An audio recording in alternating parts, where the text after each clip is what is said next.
Coming up on Trailblazer Weekly, it was a full slate of action for men's and women's soccer, volleyball, and football. We'll recap it all, and later we'll welcome volleyball middle blocker Lauren Gamble to the show. Plus, women's soccer head coach Jerry Lucy will join us to break down his team's 3-0 start in California. We'll also preview Saturday's football home opener against Fort Lewis. We've got it all in today's show. Trailblazer Weekly starts now.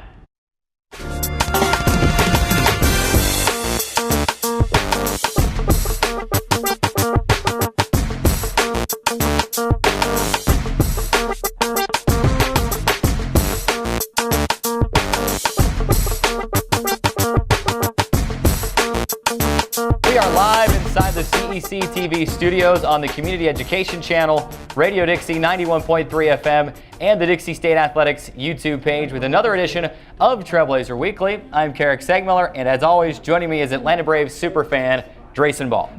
Yeah, Carrick, I'm a Braves fan today, but you're just lucky I'm talking to you today. Your Red Sox just swept my Atlanta Braves in 3 games. I'm not happy about it, but I'm happy to be here on Trailblazer Weekly. It was a great game, wasn't it? Comeback victory for the Red Sox today. We're not here to talk about MLB, though. We're here to talk about Dixie State athletics, but do have to gloat as my Red Sox took the series over the Atlanta Braves, and superfan here was not too happy. Almost wasn't going to do the show, but we talked him into it anyway. But okay, enough baseball. We've got a full slate of Trailblazer athletics from over the weekend to get to, so let's start with women's soccer. The women's soccer team headed to California to open its 2018 campaign and came away with 3, yes, count them, 3 shutout victories.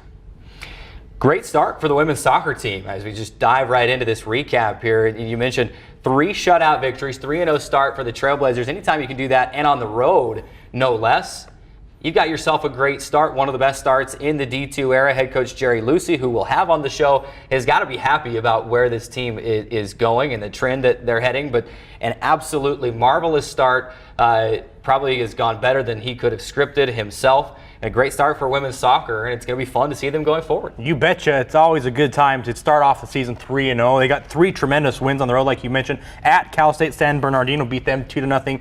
At Cal State San Marcos, a 2-0 win there as well. And Cal State LA, a 1-0 shutout victory as well. An awesome start to the season, just how you would imagine or how you'd prefer to start your season, Carrick, with 3 shutouts. A great, great weekend trip. One of the things that I look at, too, is defensively. Obviously, you look at the goalkeeper. It was a shutout, but it's not just the goalkeeper. It's that back line and the defense as well doing their jobs.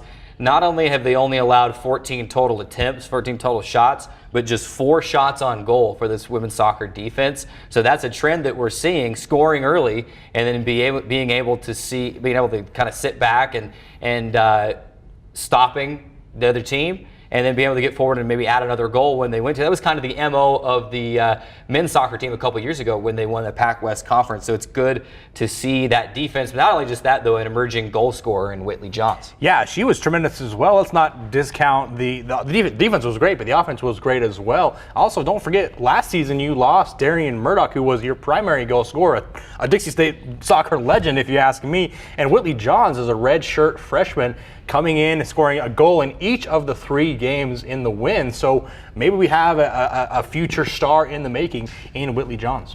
Fantastic start for women's soccer. Can't wait to see what they do going forward. We stay on the pitch here with our Trailblazer weekend recap. Men's soccer, they start 1-1 on their season, their first 2 games. They headed down to Texas on Thursday, and this was a quick trip.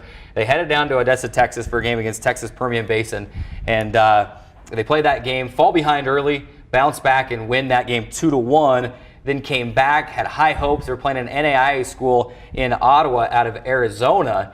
Ottawa jumped on them. Goal in the first 30 seconds, scored a goal in the second half as well to claim that 2-0 victory. So they showed some resilience in a comeback victory in Texas, and then not the result they wanted Saturday night in their home opener at Trailblazer Stadium, but still a lot of good things to take from the weekend and have every reason to believe that this men's soccer team will be just fine going forward. Sure, it's a good weekend. I mean, there's ups and downs, just like any start of any season. Really, there's going to be some ups and some downs. Let's go back to the Texas Permian Basin game. They won 2-1 in overtime, a thrilling win, if you ask me. And also, when you win a game like that early in the season, especially to lead to the first game of the season, when you win a game in overtime, it's got to give you a big boost, a big morale going into the rest of the season. Obviously, they came back and kind of had a little bit of a letdown against Ottawa. But, I mean, let's give Ottawa some credit. They were a good team, a very athletic team, a very disciplined team. And I think Dixie State could learn a lot from a team like that, even in a tough loss, 2-0 against an NAIA team. Yeah, you're absolutely right. Ottawa was incredibly athletic. They had speed. They had all the makings that you want for a good soccer team, all the ingredients, that's the word I was looking for, that you want in a good soccer team. Samuel George, who scored both of their goals, they were phenomenal goals. He was able to chip the keeper from 20 yards out one of the times. So a good team, and Coach Broadhead warned everybody of that. Said, hey, this isn't your typical NAIA team. This is a good team that we're going to have to be on our A game to win this game. I don't know if you want to call it a wake-up call, but maybe it was for that staff and for that team. But rather have it happen game 2 than game 12 or 13 when you're in the thick of an RMAC conference race, and who knows what would happen after that loss. So I think they'll be just fine, and we'll have to see what they do going forward. I agree, Carrick. Coach Broadhead has proven over the years that he's been a tremendous head coach. I believe the team will bounce back.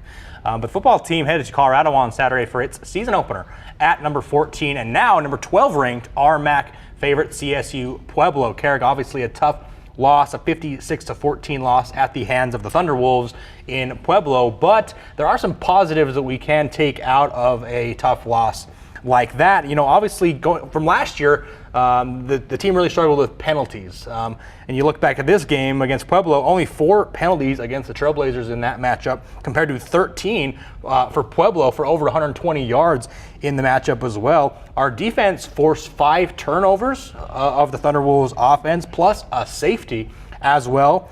And we also sacked their quarterback seven separate times. So even in a tough loss, a 56-14 loss, there are some positives to be taken from a game like that. And the Dixie State did play well in some aspects of the game. I'll tell you this about that 56-14 loss to CSU Pueblo.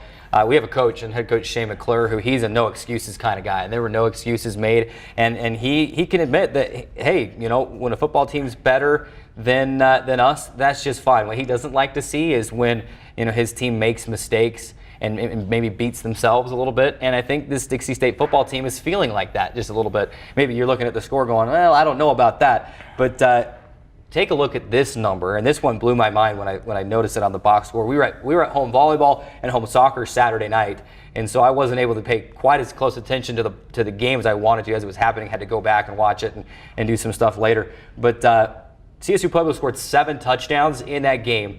6 of those touchdowns came on plays of 65 yards or more. We're talking a blocked field goal from inside 30 yards that went 65 yards the other way for a touchdown.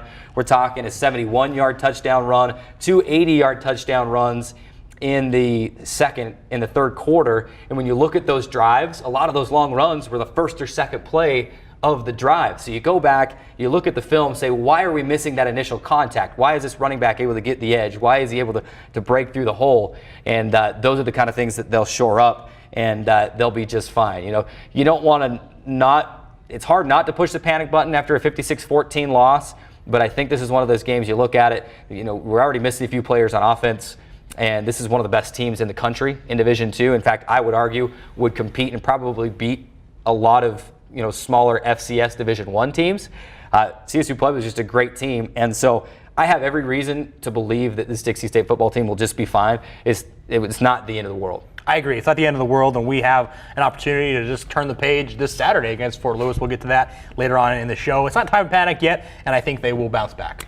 The volleyball team opened its home schedule with a 5-team, 12-match tournament in the Burns Arena last week. If you missed it, shame on you, Drayson, because it was incredible. Volleyball in the Burns Arena for the first time in Dixie State history. The Trailblazers go 3-1 in that tournament, falling in the tournament finale to Arkansas at Fort Smith Saturday night.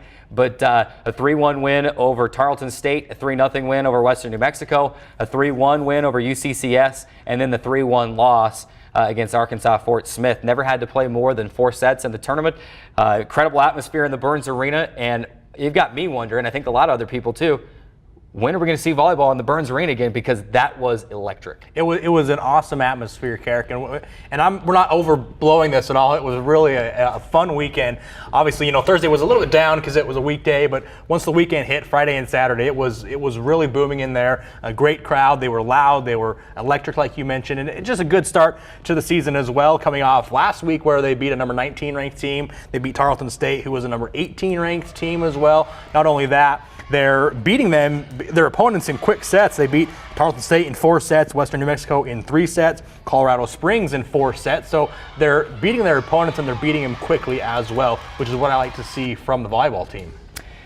One thing I noticed that really jumped out at me, you hear the cliche that defense wins championships, and it is so true. Obviously, you don't win a championship without being able to score. In volleyball, you have to have those great outside hitters. You got to have the whole package and everything there, all the ingredients. But Dixie State looked gritty and extremely tough defensively as well. In fact, we'll have middle blocker Lauren Gamble on the show here in just a few minutes. She was named RMAC Defender of the Week. This Dixie State team leads the RMAC in opponent hitting percentage, in blocks, and then an offensive stat and service aces as well. But they lead in 2 of the defensive statistical categories. This team is gritty. They are tough defensively, and it was fun to watch all those blocks. Yeah, and I wouldn't expect anything less from the Dixie State volleyball team under the helm of Coach Robin Felder. She has proven that she has been able to establish a program like this based on defense. Obviously, you mentioned they were extremely tough, and their defense was playing extremely well over the weekend. They really were able to kind of limit the offensive sets from their opponents as well, making blocks and things like that, and just being able to set up their own offense to counter. Offense leads into defense, that old cliche as well, and they were able to do that really well against all 4 opponents, I guess you should say, against over the weekend. Well, Coach Felder sat next to us here on set last week, and she told us, I can guarantee you one thing, this team is tough. They're a hard-hitting team, and we saw that as well. Lot of kills. Lots of points that didn't go over the net very many times. You're talking about a serve and then your dig set and attack, and boom, the play was over, and it was a lot of fun to watch inside the Burns Arena. Coach Felder told us last week that we feel like they fit in very well in the Rocky Mountain Athletic Conference, and they feel like they're going to have a good chance to compete in this conference, and that they will. They were phenomenal inside the Burns Arena, and you got me just asking, when are we going to see more volleyball? Yeah. Inside the Burns. The volleyball team heads to South Dakota this week, and so we'll be able to see them at South Dakota Mines on Friday, and then Black Hills State on Saturday. So that should be fun. That wraps up our weekend recap. We got to take a break. When we come back, more volleyball as junior middle blocker Lauren Gamble joins us right here on the set after this timeout. Hey Dixie State fans, this is Carrick Sagmiller And Drayson Ball. We're here to tell you about Trailblazer Weekly, our new show airing every Wednesday at 3 p.m. beginning on August 29th on CEC TV, the Dixie State Athletics YouTube page, and on Radio Dixie 91.3 FM. On Trailblazer Weekly, we'll bring you in-depth interviews with Dixie State coaches, administrators, and student athletes. We'll also keep you up to date with all the latest Trailblazer athletics news and game analysis. Don't miss a second of the action. If it's anything Dixie State Athletics, it's on Trailblazer Weekly every Wednesday at 3 p.m. beginning on August 29th on CEC TV, the Dixie State Athletics YouTube page, and on Radio Dixie 91.3 FM.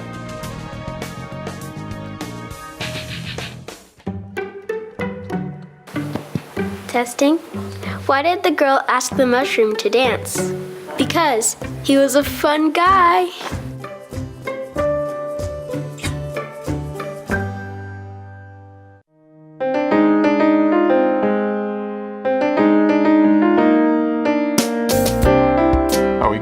There we are. Hi, I'm Eric Young. And I'm Jennifer Kohler. And this is, we're coming to you right before our show that we go live with Talking Point Live. And we just wanted to tell you to make sure you join us Wednesdays at 9:30, live coming to you from the studios of the CEC here on the campus of Dixie State University. Yeah, and you can catch the rebroadcast at 9:30 when we're not live, and 12:30 and 4:30. Daily, weekly. Daily, this is like way too much, Yeah. I think. But just in case you got something better to do, Yeah. there's all those times you can catch it as well. Also, you can catch us on our Facebook page at facebook.com/talkingpointlive and on the CEC YouTube channel. All right, see you there. We're basically very catchable. Well, you are.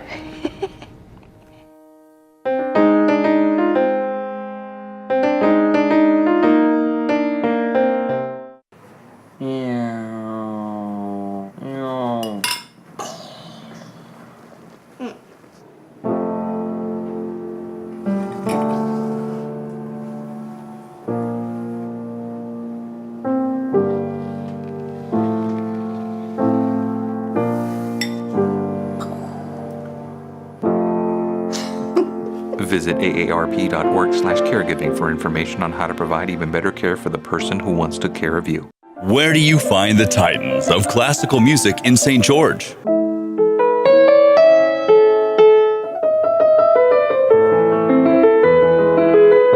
Classical music on Radio St. George, 100.3 FM. Where do you find the legends of jazz?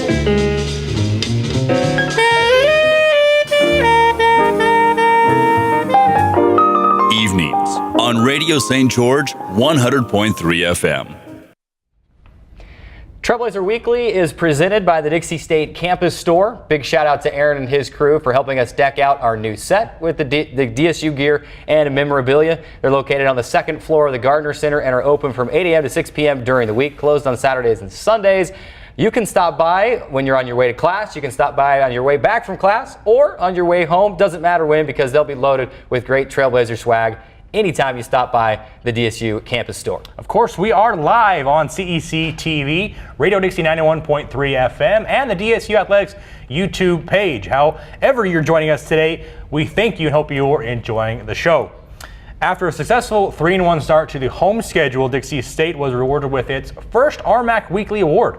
And joining us today in studio is junior middle blocker and reigning RMAC Defender of the Week, Lauren Gamble. Lauren, thank you so much for joining the show today. Thank you for having me. Glad to have you on, and to obviously get a good start to the season. You're back in classes now. How is everything going for you as far as classes and the practices and all that kind of stuff? How is it? It's been a little bit crazy trying to balance everything, work and class and practice, but what's nice is we practice in the morning and we have it all done by 9 o'clock, so then you have that whole day open. Got a good get a good little morning workout in, right? Yep. And get through the day that way as well. So let's go into the weekend, jive right into it. Talk about the atmosphere there. Obviously a new kind of thing for the volleyball team to play in the Burns Arena. Talk a little bit about that and the dynamic of how was it and how was it to play in there, and kind of just go in depth about how that was. It honestly was so awesome. It's going to be hard going back to the SAC after playing in the Burns because we had so many fans there, and I thought that it would seem like hollow inside because we don't get as many fans as like basketball team would get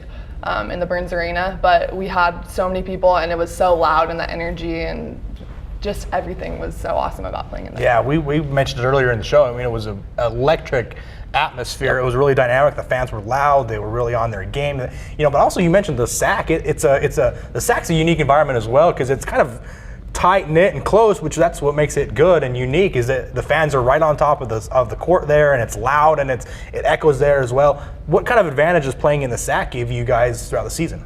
It's kind of more intimidating having all of our fans right up next to the other team, and the ceiling is so much lower, so if you dig a ball and it hits the ceiling, comes right back down. We're kind of used to that, whereas other teams aren't used to that.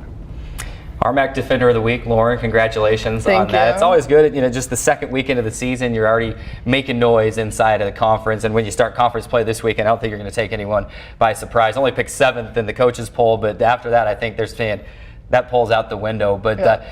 Talk about how much fun you have playing defense. So we also have you listed as a right side hitter sometime. I heard you say the other day that you're a true right side hitter, but you're playing middle blocker this year, playing more of that defensive role. How fun has that been this year to be able to lead the conference in blocks right now? I think it's been so fun. Honestly, I love right side, but the best part about middle is being able to block both sides because you get double the chance to try to block their hitters and shut them down. And I think that's even more fun than being offensive. How much of an emphasis is placed at practice each day? Obviously, I'm sure you work on it every day. That's what you're working on at practice. But I'm sure Coach Felder's telling you, hey, we've got to score points to win, but if we're not a good defensive team, we're not going to have a chance to win. How much emphasis does she place at practice on that defense and stopping the opponent's attack? Yeah, we start out with blocking trips at the beginning, and then we do like arm warm-ups, but then we split off into groups, and like the outsides will do their thing, the liberos will do their thing, setters will do their thing, and then middles and right sides will do a lot of blocking. for like an hour before we get into play. Yeah, I mean, that's, the practice dynamic always fascinates me as far as, the things that you guys work on. And you guys are clearly practiced well practiced, I guess I should say. Kendrick mentioned your defense. You right now are leading the team in 38 total blocks on the season. You're second in the RMAC in total blocks as well, and first in percentage of blocks. Talking about how have you been able to kind of anchor the defense so far this season from the middle blocking position? Well, I think the middle, it's kind of the setup for all of our defense. If our middle hitters aren't closing to our outsides or right sides, it kind of messes up the defense. So it's really important for the middle to close the block so that the defense can set up accordingly. How much of an emphasis does Coach Felder put on things like team chemistry and hanging out with each other outside of practice or outside of school? How much emphasis does she put on that kind of stuff? And also, do you feel like that sort of stuff helps, and how does it help the team? She puts a ton of emphasis on it. I know during 2-a-days and everything, after practice, we would all go have team dinner together. And I think the best part about that is we're best friends on the court and off the court, and I think you can really see that when we're playing, that we really do care for one another and that we have each other's back when we're on the court. Of course, we talk about Coach Felder a lot. She's a phenomenal coach, but the last 2 years have been able to come in and be coached by the assistant coach, Dave Richards, as well. Talk about him as an assistant coach and how much he brings to that team. And I know he's just a volleyball genius, a walking volleyball almanac. I mean, he just knows everything about the game that there is to know. How nice is that to have at practice, knowing that, hey, I can rely on someone other than just the head coach? It's been awesome. He's brought so much to our team. He's brought all of our new plays that we run last year and even have worked on them even more this year. And he's just brought a whole other coaching side to our team, super positive, and is always willing to help us out. I like that you mentioned the plays that you run, because I just want to, maybe I shouldn't admit this, I love watching volleyball. I don't understand all the intricacies that's going on because I just see the dig, the set, and the attack, but I know you're really calling out plays. And without divulging any team secrets or anything, I mean, how does that happen? Who calls the play? I mean, how does that work in volleyball? Is a certain formation on the court? How does that work when you're running those certain plays in volleyball? Well, honestly, it's all the setter. The setter will call the play according to how the pass is, or in different rotations when we're stacked on different sides. That will be different play calls as well. Dixie State, a school that's not terribly unfamiliar to you. You're a junior, you've been here for a few years, but also your dad played football here in the 1980s. When there was a junior college. How much did that influence your decision to come to Dixie State when you're like, hey, my dad came down and played here, maybe I can come play too? I always had that in the back of my mind. I knew that my dad had come and played here, and I always thought that it'd be cool to represent Dixie like he did. I actually wear the same jersey number that he wore when he played football. He was number 6. That's why I decided to be number 6 too. Wow, that's an awesome story. Yeah. It's always good to hear, a family member, aunt, uncle, parent, brother, sister, whatever it may be, influencing your decision to come play here as well. That's a great story. I want to know a little bit more about your history, your personal history in volleyball. You were a 2-time 4A All-State selection up at Spanish Fork with the Dons. And talk to me just a little bit about your high school experience, and then kind of get into why you chose Dixie. Okay, so for high school, I honestly had a little bit of a late start. I didn't play club when I was younger. I started out as a freshman. I actually had one of my neighbors that made me try out for volleyball my freshman year. She's like, you're so tall, like, you should come play volleyball. And I'm like, no, I don't want to play. Like, I've never played before. And she forced me to come, and that was the best decision ever, to have her make me come try out for volleyball, because then it's brought me here to Dixie. But I can't remember what else you're asking. Oh, just about why you chose Dixie. Why I chose Dixie. You were talking about your father, obviously. Is there anything other external? I just love that it's so close to home. I mean, my house is 3 hours away, and I love when I came here my junior year, I came here for an elite camp, and I just loved the way that Robin ran the camp. I loved her coaching style, and that really was what made me choose Dixie. That's a tremendous story. Obviously, close to home is a big important part as well. You're going to play Westminster as well this season. Do you have any maybe rivals or any teammates from high school or opponents from high school maybe that you're going to be facing up at Westminster this year or anything like that? I actually have a club teammate, Amber Lamborn. She plays either outside or right side at Westminster, so that'll be fun to play against her. What's special about this year's team? This is your third team that you've been a part of here at Dixie State. What makes this year's team special? I know it's early on, but you just look like you have that great team chemistry and a dynamic about your team that's just special this year. What's different than this year's team for maybe the 26 or 2017 squads? Honestly, just the way that we play together, I feel like it's a different feeling out on the court, even from last year. Like, it's just a different feeling, a good feeling. We have super strong hitters like our outside Toa and the right side Meg. They bring a whole other offense to our team that we didn't have in years prior. How fun has it been to have them on the squad? Obviously, they were teammates up at Salt Lake Community College, and now they're teammates down here as well, and such an intricate part of this year's team. How are they in practice, and how's their personalities? Are they serious? Are they funny? Who kind of brings the comedic relief in the team? I think they both do. They're both super funny, and I think it's fun that they are teammates, so they kind of not really came in as like a clique, but they came in knowing each other, and then we've all gotten to know them better too, so that's been fun. I asked Coach last week, so I've got to ask you now, because you players are probably the ones that do this more. Do you give Megan a hard time about her name, Megan Trainer? You ask her to sing some songs. Does that ever come up, or maybe it's just me trying to be funny? I think it's come up a few times, but not really a whole lot. You get to make a trip to South Dakota tomorrow, actually. You're hopping on planes, trains, and automobiles to get to Rapid City and then to Spearfish. And I've actually got family in that Spearfish, the Black Hills State area. It's a beautiful area. I think you'll like it out there. Have you ever been out there at all? Have you seen what's the monument in Rapid City? Mount Rushmore. What kind of American am I? Have you been there before? Have you been out to the Black Hills? It's beautiful. I haven't been there. I'm really excited to go. How excited are you to compete inside the Rocky Mountain Athletic Conference? I know it's a little different. There's some changes. I know some, pros and cons to the Pac West and the RMAC. It might be a little colder towards the end of the season. Mm-hmm.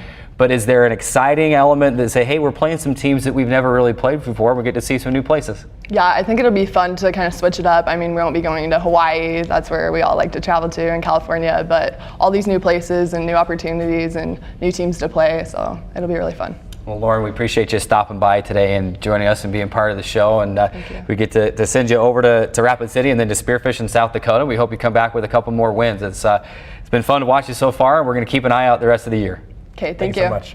Reigning RMAC Defender of the Week, Lauren Gamble, joining us here on set. We appreciate her. We got to take another break. When we come back, we got another guest. Women's soccer is off to a great start this season, and head coach Jerry Lucy will join us next on set to help us break it all down. We're back after this timeout on Trailblazer Weekly.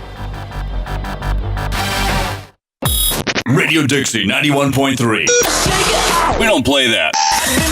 Nope, not that. A big fat no there. That's what we play. And stuff like that. On St. George's only alternative, Radio Dixie 91.3. Oh, and from 9 till midnight, we play this. I need a one dance. And this. Radio Dixie 91.3 FM. Oh, lunchtime. I'm starving. Yeah, me too. Hey, Carrick, have you heard about the most exciting new thing on campus this semester? Oh, you must be talking about the new grandstand addition on the east side of Trailblazer Stadium. No, man, that's actually not what I'm talking about. Oh, you must be referring to the new Human Performance Center they're building on campus. Well, that's a good guess, Carrick, but nope, wrong again. Oh, I know. You mean that this is the first season for Dixie State as a full member in the RMAC? All those things are really exciting, Carrick, but the most exciting new thing on campus is the new Trailblazer Weekly show every Wednesday at 3 p.m. on CEC TV, the Dixie State Athletics YouTube page, and on Radio Dixie 91.3 FM. You're right. That is more exciting. Trailblazer Weekly, every Wednesday at 3 p.m. beginning on August 29th on CEC TV, Dixie State Athletics YouTube page, and Radio Dixie 91.3 FM. Hi, good morning. Welcome to our set here of Talking Point Live. We're just getting ready to shoot our show, but we thought we'd put out a little bit of a promotion so you know when this is going to be rebroadcast. Right. You can find us at 9:30, 12:30. 4:30. Sorry. Did I step on you? I'm always stepping on you. You are. Tune in and watch me step on Jen Moore. On Talking Or Point attempt to, anyway. Where do you find the titans of classical music in St. George?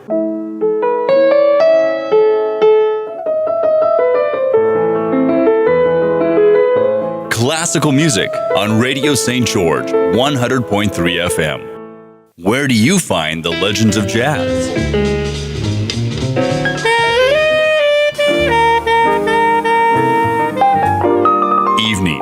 on Radio St. George 100.3 FM. Your son wants to get a cat, but you're allergic. Do you A, prepare yourself,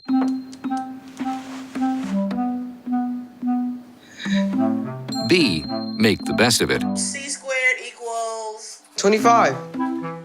Good job! or C, find a loophole?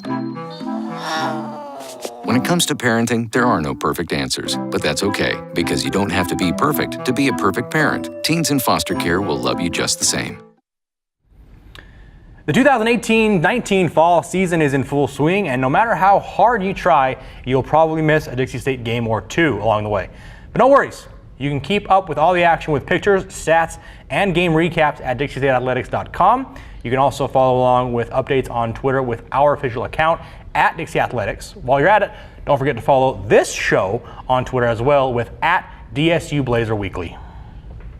It's time to move back to the pitch as our next guest has his team off to a superb start to the 2018 season. Let's welcome women's soccer head coach Jerry Lucy to the show. Coach, appreciate you stopping by and making a part of your day to be here and join us. I know probably just wrapped up practice and then sprinted up here because I know smelling me from here. So I know that you're in good shape. I see you out there practicing with the girls every day, so I wouldn't be surprised if you really did take an opportunity to just sprint up here. No, not quite, but no, really, we appreciate you making part of your day to be here with us. And man, what a start that your team is off to this season. You're 3-0 and on the road, no less. You're getting ready to go back out. You got an exhibition at home here and then back out on the road again. But let's talk about that 3-0 start first. What have you seen that's really impressed you? Let's break down more than just here on the outside. We see, you're 3-0, you won the games. But what has impressed you the most as this team's soccer coach so far through this start?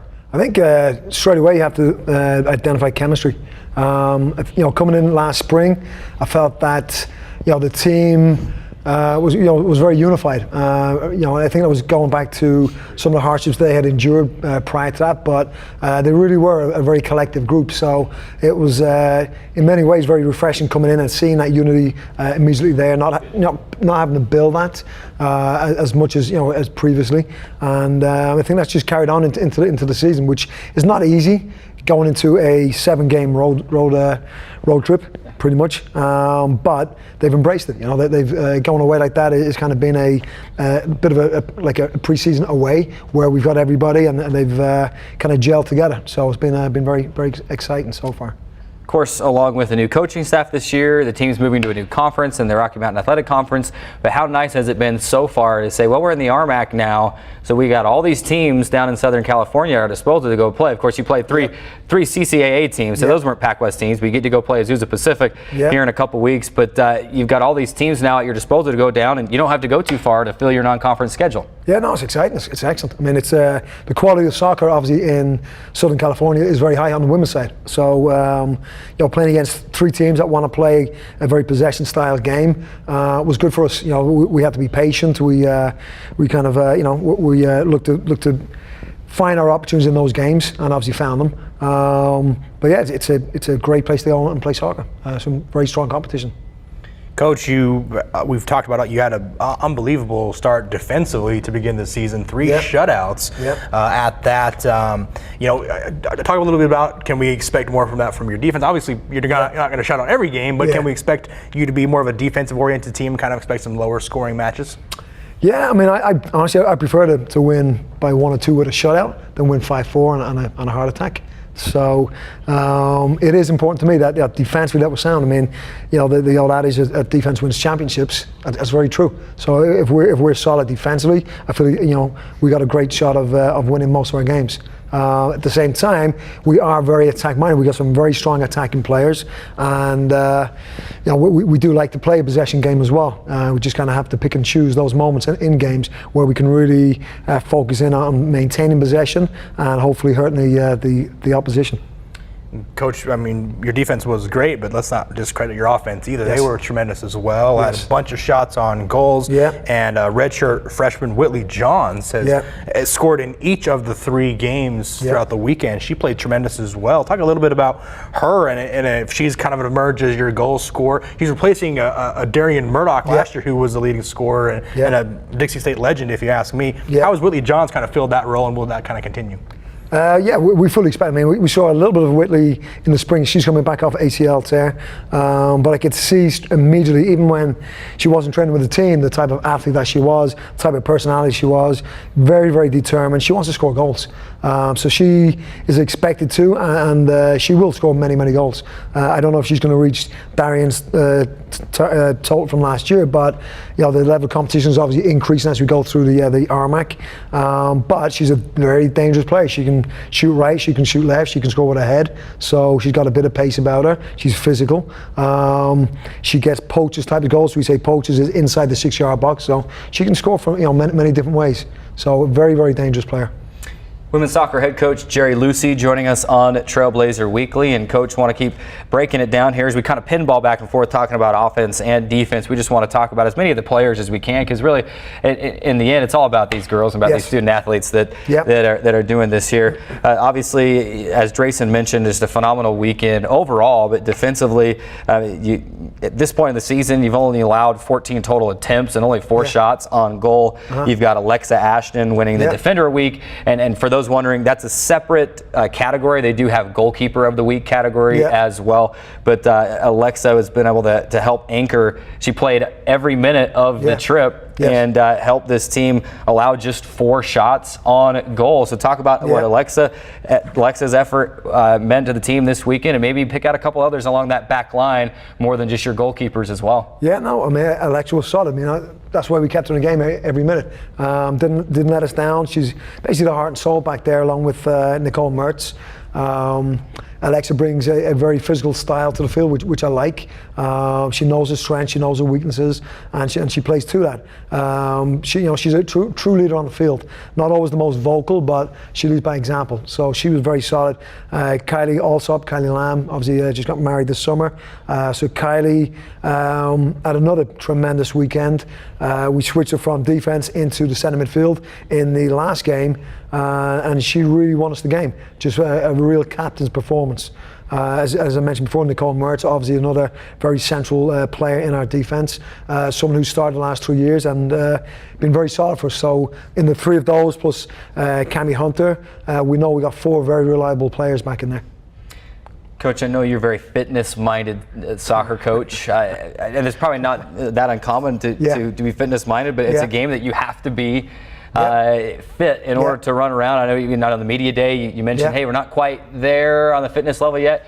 How about now, a couple weeks later? Is the fitness getting there? Is it getting up to where you want to see that fitness level at this point in the season? We've definitely noticed the difference between the first day of pre-season, when it was very disappointing with only 4 players passing the fitness test, to where we are today.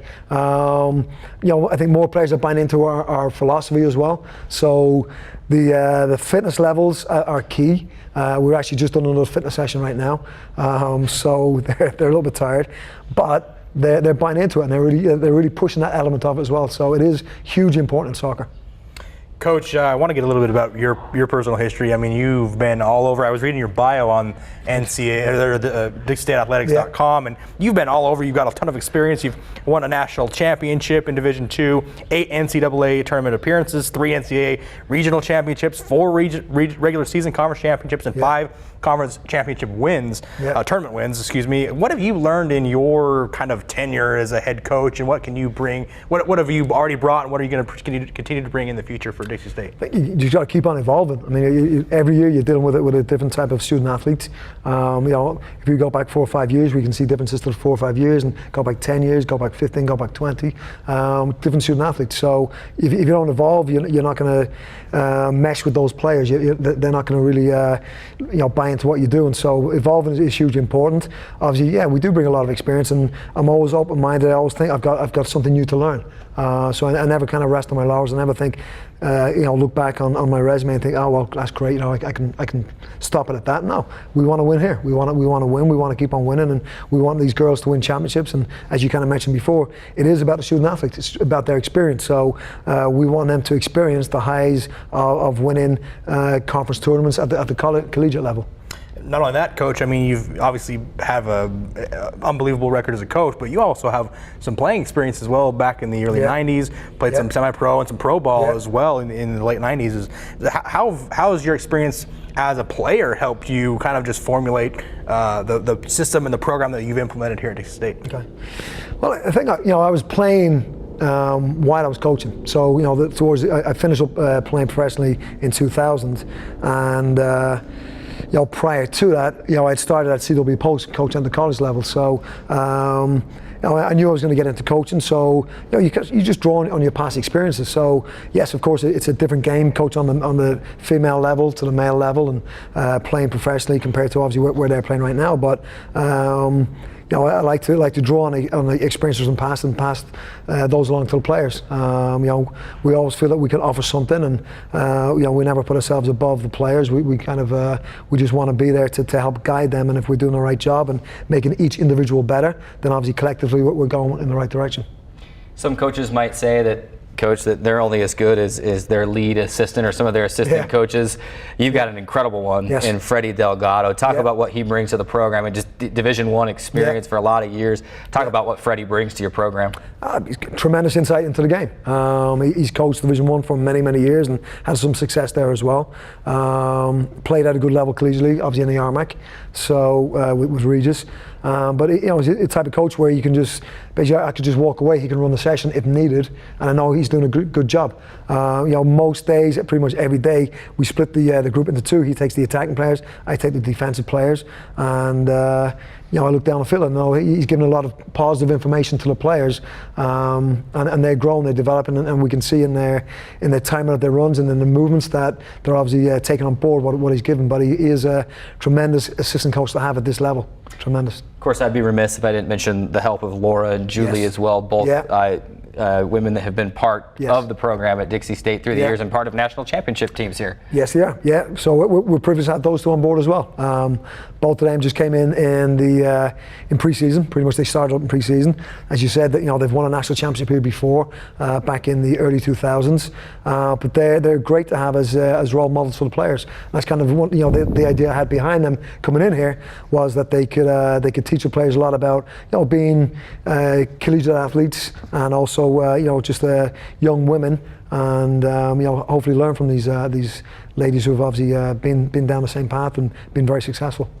Looking at the schedule, you've got your exhibition against Snow College this weekend here at home, so you get a little bit of break here at home, and then the road trip continues back to California for Azusa Pacific on the 13th, and then RMAC conference play begins on the 16th up at Westminster, and then to Regis. What do you hope to get out of this exhibition this weekend, and then one more non-conference game in Southern California before you jump into that tough RMAC schedule? Yeah, well, hopefully we'll get to see another couple of the players who haven't played yet. We've had a couple who've been injured. We'd like to get a look at this weekend, and then moving on from there, we obviously want to go on against Azusa and do well against Azusa, and follow that up with obviously going into conference play ready. Hopefully we're a lot sharper than we are right now. We've done well, but obviously it's still very early in the season. There's a long way to go, and obviously we spoke about it today. The players aren't quite in their stride yet. There's a lot of room for growth within them, and hopefully we'll hit that. Coach, obviously time runs short, but I got to ask you before we get out of here. I got to ask you, Ronaldo or Messi? Obviously they have a great rivalry. Who do you pick? That's easy. Messi. All righty. Got it. I got to ask you something too along those lines. Favorite team, favorite stadium that you've been to or played in? Favorite team, Liverpool. Followed them for 30, 40 years. Favorite stadium, I was just actually over in Barcelona at the Camp Nou. So I was over there in May to watch their last game of the season. Fantastic environment, fantastic city, beautiful stadium. Do you play FIFA? Or do you leave that to your players? No, I don't play that, no. Not my generation, so. All right, well, that's remember the one thing I can beat you in, Coach. Let's have a game of FIFA. No, Coach, we appreciate you joining us on the show. It's just been fantastic to see your influence here on this team and to be able to help build a program that's had success over the years and just needing to get to that next level, and we really believe you're the man for that job. Thank you very much. Appreciate happy to have you here, and thanks for joining us on the show. Thanks a lot. Thanks much, Coach. Okay. We're going to take one more time out, but when we come back, we'll take a quick look at the games this weekend And then we'll recap the show today as well. A lot coming up this weekend and a lot to talk about still here on the show. One more time out, and we're back to put a bow on the show on Trailblazer Weekly. Radio Dixie 91.3. We don't play that. Nope, not that.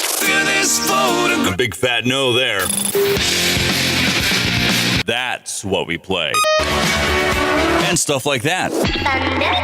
On St. George's only alternative, Radio Dixie 91.3. Oh, and from 9 till midnight, we play this. I need a one dance. And this. Radio Dixie 91.3 FM. See on page 4 that the projections need to be earthquake next Thursday. Seriously? Thursday? Can't do that. This is really inconvenient. I have yoga that day. I have no time for this.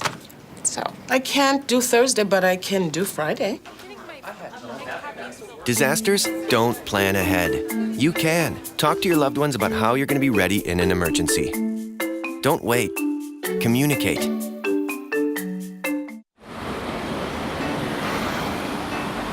Hey, let's check out this park.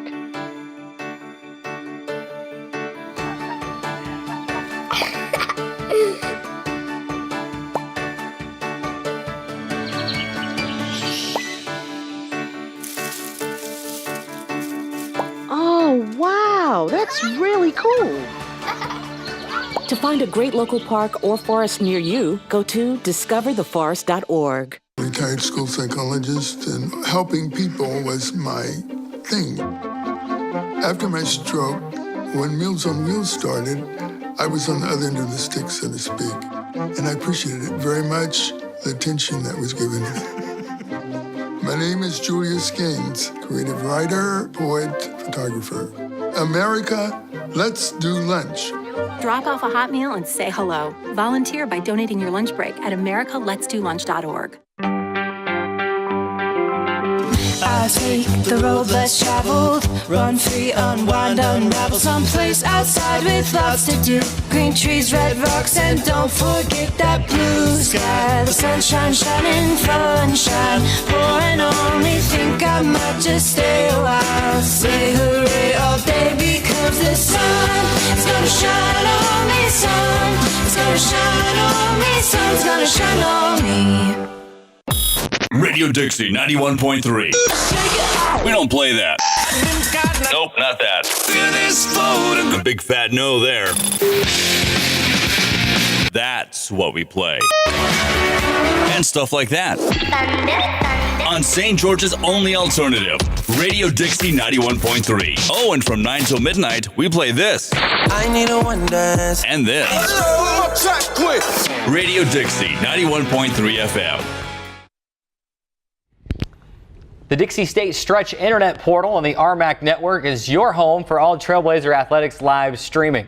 Don't miss a second of the action. You can watch DSU games home and away at portal.stretchinternet.com/Dixie State. Again, that's portal.stretchinternet.com/Dixie State. Another edition of Trailblazer Weekly has come and gone, and it's time to put a bow on the show. But before we do that, Carrick, and before we look back on today's show, we've got a weekend preview for you. The volleyball team heads to South Dakota to battle South Dakota Mines on Friday and Black Hills State on Saturday. The men's soccer team heads to Salt Lake City for non-conference matchups against Notre Dame Dana Moore and Texas A&M International, while the women's soccer stays home for an exhibition match against Snow College on Saturday. Visit DixieStateAthletics.com for game times and game info links.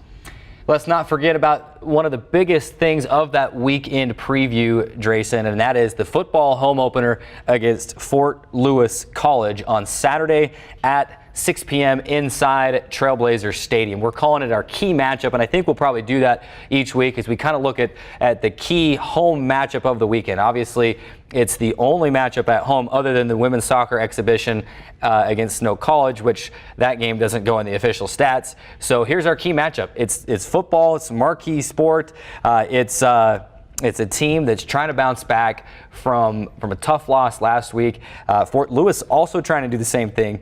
They're coming off a 45-31 home loss to New Mexico Highlands. So it's two teams looking at it going, something's got to give one of us has got to get our first win this season and try to start turning our season back around. And I can't be more excited for it, Carrick. I don't think. It's going to be an electric atmosphere. Obviously we're expecting a large crowd. What with the new stadium and being revealed in kind of the first game in the kind of new stadium era as well. And let's not overlook the fact that we get to come home after a tough loss. And like I mentioned earlier in the show, turn the page from that 56-14 tough kind of blowout loss. We get to go back out, play a solid team in Fort Lewis who.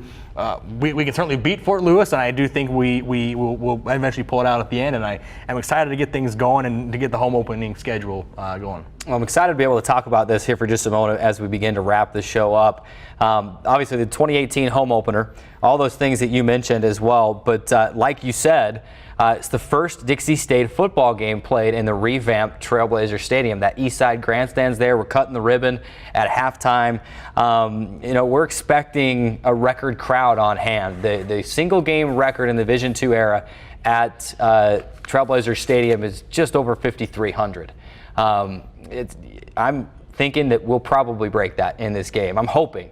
It's the Chartway Kickoff Classic, and I know a lot of work has been put into this season opener. Of course, remember, if you're out there watching, your kids 18 and under get in free to the games. And this weekend, $5 for adults. We're basically giving you buy one, get one free. Regular general admission adult ticket is $9. Now we're saying that you and a spouse or you and a friend can get in for $10 because it's only $5 a ticket. So you can come out, enjoy some great football. It's a red out. The first 2,000 fans are going to get free red Trailblazer t-shirt. Of course, don't forget about the tailgate party from 3 to 5 as well, the ribbon cutting at halftime. And then after the game, for the first time, at least since I've been around, the first time I can remember, an after-game fan fest. We're going to play Remember the Titans in the stadium afterward, and with ice cream, an opportunity to meet and greet with Brooks the Bison, student athletes. It's going to be an absolutely fantastic time at Trailblazer Stadium. You hope the football game is one to set the tone, hopefully bounce back and get that win. But if not, there's tons of other festivities going on that if you're out there watching or listening right now, you need to be at Trailblazer Stadium on Saturday night. The game starts at 6. You got the tailgate that I mentioned at 3. Go grab yourself a free burger, come across the street a little bit later, enjoy the game. Should be an electric atmosphere between two teams that, if you go back and you look at their series history, Dixie State leads the overall series history between the Trailblazers and the Skyhawks 2-1. First game was played back in 2006. First year as a Division II. It was the Dixie Rotary Bowl at the time. That game has since been disbanded, but Fort Lewis came over and actually won that game. But the last 2 years, in 2016 and then in 2017, Dixie State and Fort Lewis have played in the season finale for both teams, and they have both been very closely contested games. Dixie State a 16-14 win in 2016. Fort Lewis and then going over to Durango last year and winning 23-13. So Fort Lewis, no doubt, has this game circled on their calendar, saying we've had some close games that we maybe have felt slipped away from us. They want this one badly. It's going to be two teams battling it out. I expect a really good football game Saturday night. I do too, Carrick. I mean, you mentioned it. The history is there. The desire is there. Obviously, the desire to win is there. You mentioned the tailgate party. Dixie State does an incredible job with the tailgate party. Free food, like you mentioned. There's always seems to be a bounce house or two. Rock climbing walls has been there often as well. And it's just an incredible feeling to just drive past the stadium maybe a couple hours before the actual kickoff and to see all the fans there and the festivities and the tailgate party and kind of just maybe hear the band in the background as well from the Trailblazer Stadium. It's going to be a great season opener here at home against a tough opponent, but opponent that we can beat, and we've proven that we've been able to beat in the past as well. Trailblazer Stadium as well. I mean, you mentioned driving past it, seeing it. I mean, you're inside that thing, and it feels like a college football stadium now. It feels like a college athletics, college football stadium with that east side grandstand. And, we're hoping for a big crowd. So come on out, bring the family, enjoy a good night of college football inside Trailblazer Stadium. Kickoff at 6. We'll have a pregame for you right here on CEC TV. It'll be on the DSU Stretch Internet portal that we referenced coming out of the break. That's portal.stretchinternet.com/Dixie State. And then on Radio Dixie 91.3 FM as well. The Triplecast going for the game. We'll have all the action for you. And then, of course, check DixieStateAthletics.com for the photos, stats, recaps. We'll have everything for you wrapping up this football game, and I'm sure we'll be talking about it next week on Trailblazer Weekly. With the few minutes that remain, let's just recap today's show. Remember, we talked about kind of that weekend recap and the great starts that some of our teams have had. We focused specifically on volleyball and women's soccer. If you missed it earlier in the show, we had Lauren Gamble, volleyball junior middle blocker, on the show, followed by women's soccer head coach Jerry Lucy. Let's start with the kind of the Lauren Gamble interview, Drayson. Really fun to have Lauren on the show, and you can tell, I mean, she likes to laugh, she likes to have fun, and she hinted that the team is that way. I think this team's having fun right now, and it's showing as they're 5-2 on the season. Well, she mentioned that. She told us that Robin Feather puts a big emphasis on, the team hanging out outside of school, outside of practices and things like that. She says that they all get along very well. There's a couple of jokesters there on the team as well, which always helps to lighten the mood sometimes in a kind of a serious environment at times. I really liked what she was talking about, though, was about how they prepare going into each game. She talked specifically about how Coach divides them up to do their sets, to do their, their attacks, and how to play defense, and how to block and all that kind of different things. Some of those minor details that may get overlooked from time to time with a different coaching staff, different programs perhaps. But she talked about how Robin Felder has been really a great implementer of those minor things that sometimes get overlooked, but really are major things when I'll put it all together to going to a matchup every weekend. And so I really enjoyed talking with Lauren. She's a great person, and she was a great person to have on the interview as well here on Trailblazer Weekly. And she obviously the RMAC defender of the week, the RMAC Conference player of the defender of the week, and obviously great to have her on. The first student athlete that we've had on the new set here. So I was excited to kind of break in the new set that way. And that's one of the goals here on Trailblazer Weekly. We love hearing from coaches. And I'm not afraid to tell them this. We love hearing from coaches. We got to have you on a time or two throughout the season. Man, this thing's all about the student athletes. It's about what they bring and the work that they put in here at Dixie State. So we're looking forward to hearing from student athletes as well. Also, we want to hear from Dixie State alumni. We have a track and Trailblazer segment that we have not debuted yet that is going to be fun. We're going to look around at some of the Dixie State former student athletes that are playing professional ball or maybe have played professional ball. Later in the year, around February, we have the 2019 Dixie State Hall of Fame class. So we'll be able to get whoever is inducted into that on the show as well. It's going to be a good opportunity to see where people are now and get the student athletes involved. Man, that volleyball team definitely playing some great defense. They lead the conference in opponent hitting percentage and in total blocks as well. We focused a lot on women's soccer as well, and if you're just joining us, you missed a great interview with women's soccer head coach Jerry Lucy, and he came in here and he's a fitness-minded coach, and he said, we're a lot better than we were before. We can still be better, but he's pleased with that 3-0 start. He wants to see that improve, and like he said, some of those games could have ended up, instead of just 1 or 2-0 wins, could have been 4, 5, 6 goals, but that's the way it goes sometimes. Sometimes it hits the crossbar, sometimes it hits the sidebar, sometimes it goes in the net, and you can see that with Dixie State this season, putting forth that attack and then getting 3 shutout wins as well. Yeah, it's always good to start your season on a 3-0 record, especially 3 shutout victories like they had. I liked how Jerry Lucy talked about kind of how he wants this team to be a little bit more defensive minded. He said that he prefers to win games, 1-0, 2-0, 2-1, that kind of lower scoring game rather than like a 5-4, 6-4, 6-5 type of high scoring offensive minded game. Now also, he mentioned he likes to have a defensive oriented team, but his offense is no slack as well. They scored 2 goals in 2 of the contests and 1 in the other. They also have an emerging goal scorer in